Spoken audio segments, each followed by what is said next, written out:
What's up, guys? I'm Ashley Jenkins, and Rockstar is facing another lawsuit from a starlet over GTA 5. But this time, it's not about the bikini girl.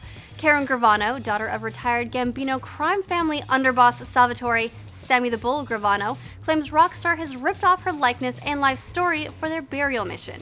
In the mission, you discover a girl being buried alive. If you save her, she'll tell you all about how her father, Sammy Bettino, was the Gambetti crime family underboss turned snitch. In actual fact, Gravano's father was the underboss for the Gambino crime family and turned witness for the government as part of a plea bargain. Okay, so this one might hold some water.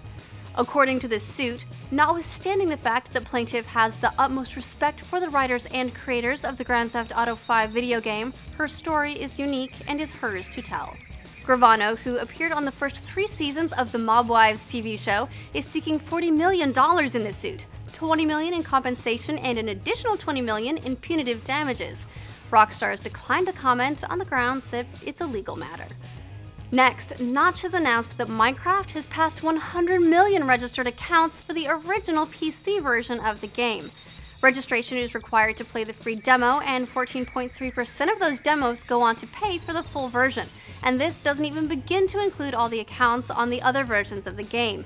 Earlier this month, Mojang announced that the PC version had passed 14 million sales, and conservative estimates peg the game's total sales across all platforms at more than 35 million. Moving on, well-known games industry personality Peter Molyneux has acknowledged that Fable III could have been better. Well, actually, he calls it a train wreck. He says, "Fable for me was this beautiful, incredible, amusing, funny, artistic, wonderful gem of a game that anyone could play, that tugged on the heartstrings and that was instantly engaging. I think Fable 3 was a train wreck. It was built to be much bigger than what it was constrained to be and eventually ended up as." He goes on to acknowledge that he has a habit of speaking to his aspirations rather than to the reality of the games he creates. "The trouble with me is I do this stupid thing, and I always do it, where I start talking in an excited way about what I'm working on before I'm finished," he says. "There's an empirical decay between what the idea is in your mind and what you end up with, no matter what creative field you're working on. It's due to this empirical decay that Molyneux now believes he'll never be able to create his ideal game."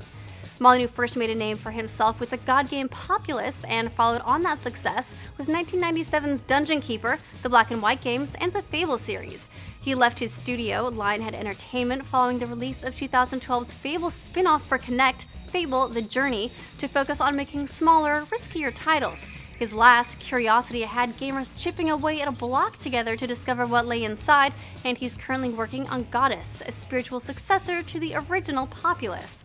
Fable Anniversary, an HD remake of the 2004 Xbox title released earlier this month, along with the Fable trilogy containing all 3 core entries in the series. Lionhead Studios is currently working on the next game, Fable Legends, for Xbox One, which is expected to enter beta this year for a 2015 release. Finally, following up on yesterday's news that international versions of South Park: The Stick of Truth would be censored on Xbox 360 and PS3, but the PC versions would be largely unaffected, Ubisoft's confirmed that some markets will indeed have censored versions on PC as well. Those regions include Germany, Austria, Australia, Singapore, Hong Kong, and Taiwan. The game comes out March 4th in North America and March 7th in Europe, so there's still some time to organize a quick move. And that's what's happening in the world of games today. Let us know what you think of Molyneux's admission in the comments below. And make sure you check roosterteeth.com for a new episode of our gaming podcast, The Patch.